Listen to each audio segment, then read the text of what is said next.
Welcome back, guys. It's Cricut time. Today I'm taking you guys along with me on my first official Cricut machine project. I did just recently get the Cricut Maker. If you haven't seen my last video of the unboxing, I am so excited to have this machine here with me today.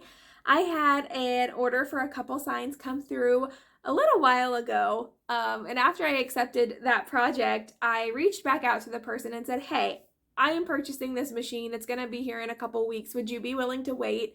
She was so generous and to be patient for me so that I could get it in and let that be my project that I start out with. So I'm going to go ahead and walk you guys through what I did, how it went, and show you guys the final results. So let's go ahead and get started.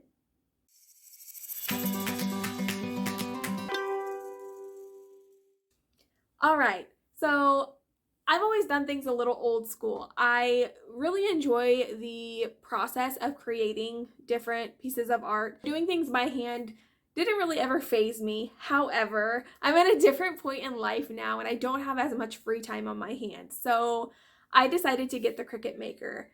I didn't realize how great this was going to be for me. I pretty much am saving time and taking on a little bit more of a material cost, but I think it was so worth it and one of the best decisions that I have made. The order was for two 24 round pieces of wood with just the name and middle name on them. It's a simple project. However, this is my very first project with my Cricut. I am so excited to do it, but I have to work out a few kinks. Problem number one is that it's a 24-inch round, so I need to have a pretty large word on there, and my 24-inch mat is not yet here. It's not going to get here in time for when she needs these signs, and she's already been so patient that I decided I would just jump in and figure it out. I figured if I could do it by hand and always make it work, I could figure it out with this machine too.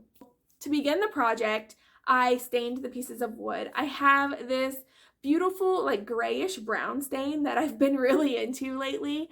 I sent her a few samples and she also enjoyed that one. So I did 2 coats of that stain onto the wood for both signs. After that had dried really well, which if you haven't stained, you basically just paint it on or brush it on or wipe it on, whatever you want to do. I typically brush it on just so I feel like I have a little more control. And then you wait however long you want to. The longer you wait, the darker the stain will get, because the more of it will absorb in. I waited not very long, I'd say probably like a minute or 2 each time, and then I wiped off any excess that there was so that there's no residue transferring off of the wood. So I did that for both stains. Following that, I went ahead and sealed it with a polyurethane. It was a very thin coat, but all that's going to do is just kind of like really seal it in and then protect it a little bit from scratches. These signs are going into two little boys' rooms. And if you have little boys or nephews or you've been around little boys, it doesn't matter if it's on the ceiling, they will get to it and it will be a mess. So I decided I was going to give her a little more protection if I could. I will put in the description everything that I used for this project. And if you scroll all the way down to through my descriptions, you will see a list of my affiliate links through Amazon. If you're interested in any of the products that I use regularly for any of the videos that you see on here, that's including any of my acrylics, resin, woodwork, pretty much all of it. And if there's anything you have a question on, I'm happy to let you know. So okay, moving on. After I've sealed it with the polyurethane seal, that's when I went ahead and started designing my letters. Like I said, I didn't have a 24-inch mat. So what I did was I went into the design space, I picked my fonts, I typed the names, and then I sized them to fit the 24-inch space. But after I worked it out and, played around with it, got it to where I wanted to, I grouped the word into 2 sections. So it's already spaced the way it was and how it needs to, but I took them and I kind of just like put them together to where they would fit on the one mat. If that wouldn't have worked, I would have just printed it in 2 separate prints, but they did happen to fit into one of the 12 by 12 mats. So that's what I did. I went ahead and had it, cut out. I weeded it. I put it on the transfer tape. And then whenever I went to put it down onto my board, I just made sure I was really careful and took my time to line them up. That way they looked cohesive as if they were placed into one. Nice and straight, evenly spaced in the middle. and then I just spaced it out the best that I could. And after that, I applied the vinyl. I had a lot of fun learning this process. I've learned a lot of little tricks already just in the first time. It's so crazy to me how the first sign went by the time I got to the second one, how much more comfortable I was with it. So if you're a little bit standoffish on just going ahead and getting into your first project, I say the best thing for you to do is just try.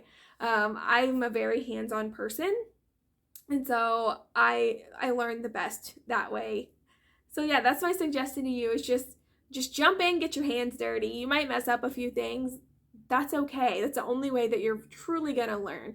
You can read and watch and do anything, but until you actually do it yourself, you're really not going to know how to work out the kinks. That's my suggestion to you. That worked for me. I think the signs turned out great. They're just little wall hangers, like I said, for the nursery, and I'm very, very pleased with it. So after I got the vinyl on there for the first name, I went ahead in Design Space, typed out the second names. We picked the fonts together. I basically chose 3 that I think would look good, sent them over to her. She, chose the final print. I got those all settled, printed them out on the Cricut, and then did the same thing, just kind of lined them up. Some of the wording and height and stuff is a little different for each one because of the different names, and we had decided that on the first one we would do the full name with it a little offset for the middle name, and then on the second sign to do both of them centered. So I love that they're both the same and similar. You can tell that they go together, but they also have their own little character to them. I would love to hear from you guys. This is pretty much all I did for this project. It was really fun to learn. If you guys have any questions about anything that I did, I'd be happy to try to help and explain it to you. Yeah, if you like this video and want to see more stuff like this, please give it a thumbs up. It really will help me out and let me know what people are enjoying and what they are not enjoying. Also, if you haven't subscribed to my channel, I would really appreciate it if you would. I would love to have you on board on this team. My support system is so amazing, and I love each and every one of you. It will also let you see the videos as they pop up. That way you don't have to just randomly check in. You can see them as they appear. I do try to post every Tuesday and Friday morning, and then every now and then have a bonus video on Sunday if life allows and we have enough time to get that in. I will go ahead and bring you in and give you a final look on this. Thank you so much for coming back. I truly appreciate it. Have a great day, and I will see you next time.